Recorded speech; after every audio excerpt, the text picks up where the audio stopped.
Hey guys, it's Shay. I'm in Roseburg now. I came over from North Bend last night, over to Roseburg to my cousin Brandy's house. She's at work. And I'm gonna stay here for a few days, see how my uncle continues to improve, because I'm only like 45 minutes to an hour away from him. So, if he continues to, I'm going to go back and visit him for a day or two. And then if he continues to do good, then I'm going to try to figure out how I'm going to go home, because for this whole next week, it's going to snow on the pass between Roseburg and Silver Lake, which is Crater Lake, or Diamond Lake, I'm sorry. It's snowed yesterday, it's supposed to snow today, it's supposed to snow for like the next 5 or 6 days, and then one day will be a break when it snows, and they'll run snow plows and stuff daily. I just don't want to go over it while it's snowing. I'd rather it stop for a bit, even if it's a half a day, so that they can run the plows and then try to get back up into the mountains. I'm not too worried about the snow from Bear Creek or Bear Flat, I don't know what the name of it is, Bear something road to Silver Lake, because you can kind of crawl along that road and it's not bad. There's not like mass traffic and stuff like that, so you can crawl along that road. It's just that there's no service or traffic, so there's no help. But hopefully, like it's saying, not Wednesday, but like next Monday. I think today, I don't even know what today is. Today's like Monday or Tuesday. So like in a week, there's like a break. But then the weather might also change to the point where, it might just get better. There's like garbage right here. I'm wearing gloves.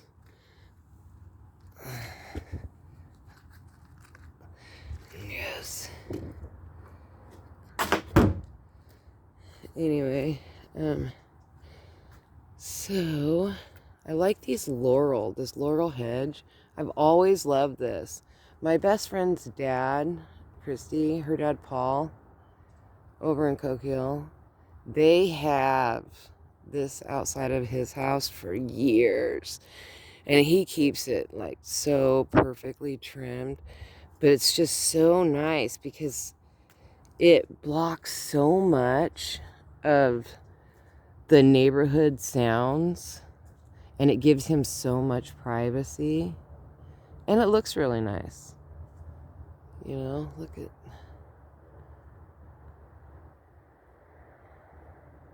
I see a lot of sick trees in Roseburg. I've always wondered that. I've seen it like that way for years. A lot of moss on it. Like, maybe it's just moss. Maybe they're not sick, but they look sick. I don't know. When I lived in Central Point, I lived in town, but my yard was just like a little forest. And I had a couple trees that had the moss on it or whatever. And we just cut them down because there was no yard.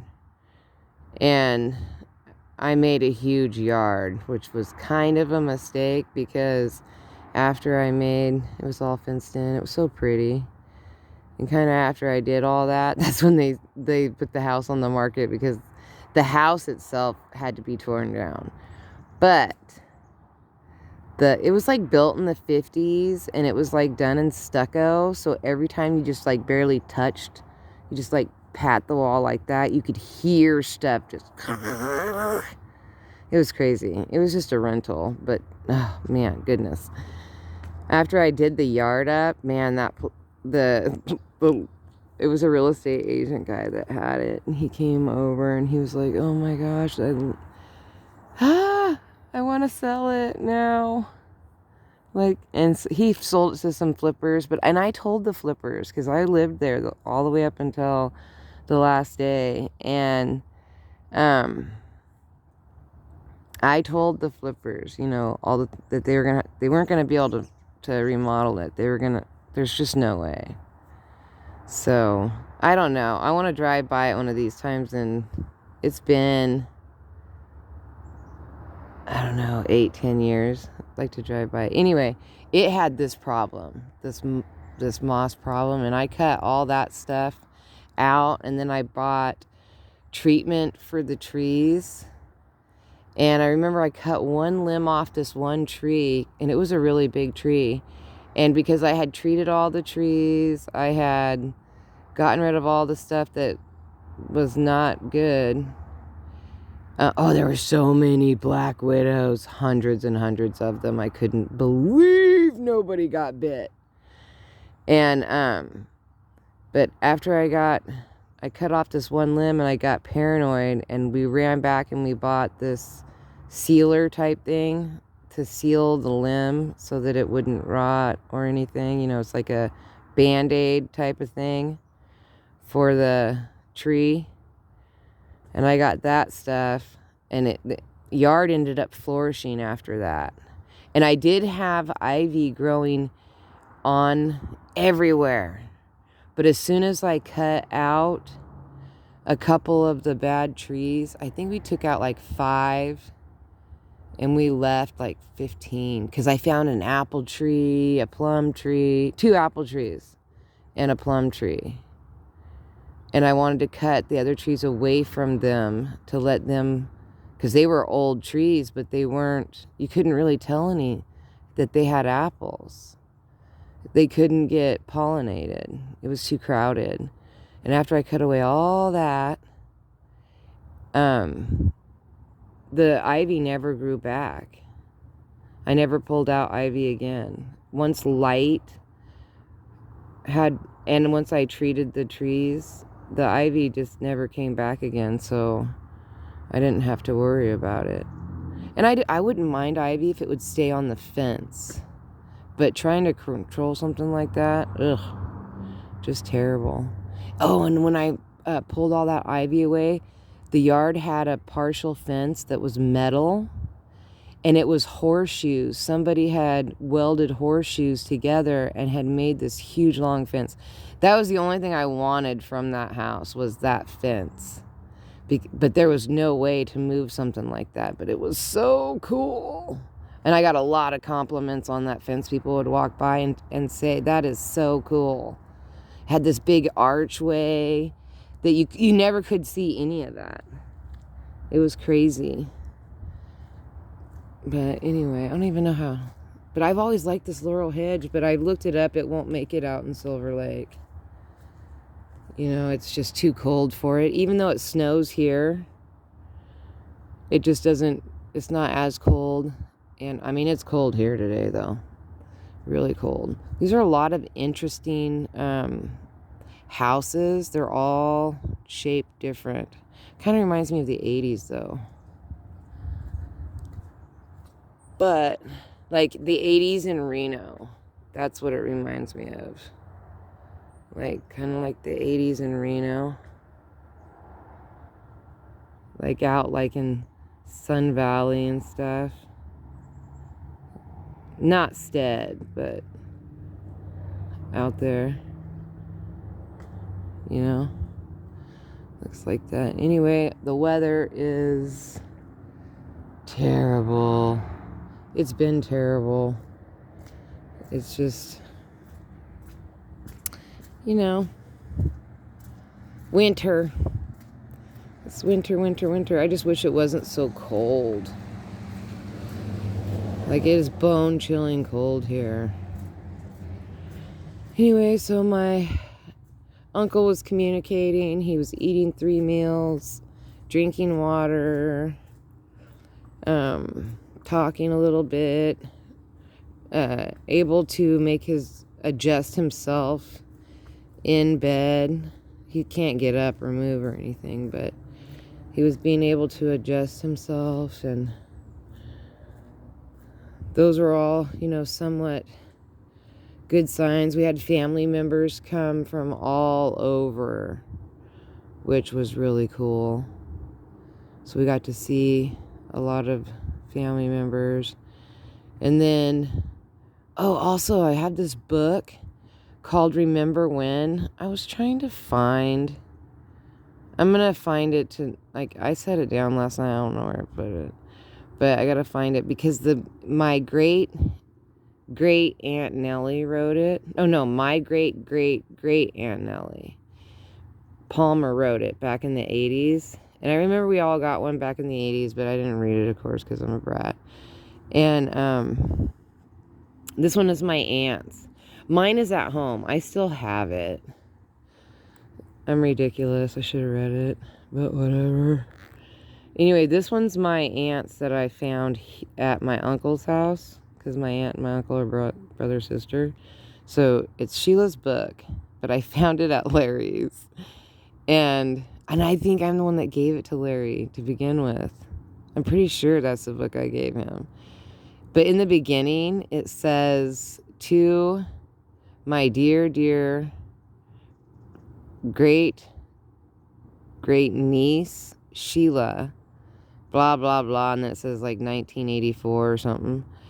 Anyway, it's a book about our family line. There's a ledger that one of our family members kept back in the 1700s. And then it passed to my great grandma, Maggie Jock. She was from Saskatchewan. And she was from a tribe there. And her brother became chief of that tribe. She learned to write. And she kept a birth and death record and burial site record. And then her daughter, which I think was Gemma, she kept a scrapbook. And then my great uncle, great uncle, because it was 1809, I think, or something like that. Somewhere in there, he was the wagon master of the wagon train that came. They went from Canada to Indiana, and they lived in Indiana for 6 years. It wasn't a settled territory. And then they went from there. They took another wagon train. They formed another one with 80 family members. And they took that from Indiana clear over to the Oregon coast. And then we've been on the Oregon coast since 1840s or, I don't know, 1818 or something. Our family's been on the Oregon coast. And then I stopped and I took a picture of a park that was put in my it was part of the land that my family had from the early 1800s. And then I don't remember what year, I'll have to look, but their names were Ed and Henrietta Hoffman, Hoffman, and there's the Hoffman Park in Myrtle Grove. And we stopped and took a photograph there. And my great grandma Dingy was the one that donated the land in her mother and father's name to make the park. And then her daughter, my great grandma Dingy, her name's not Dingy. We just called her that. Her name was, she was married 3 times. And she was a Perry. And then she married a Goodrich. And then her 3rd husband was Dingman. But we called her Grandma Dingy because her 3rd husband and her were so fun. Like, she outlived all 3 of her husbands. But her 3rd husband, Dale, the grandfather that I know, the great-grandfather that I know, was fun. Like, so fun. And he fought in the war, and he didn't have one leg, so he had a prosthetic, but it wasn't very good back then. And oh my gosh, though, but he was very comical, very slapstick. He was like a slapstick guy, so he would like fake falling all the time, and he was just a fun dude. And then my great grandma Dingy, she loved to laugh, and she had like this big boisterous laugh. Oh, they were fun. Really fun people.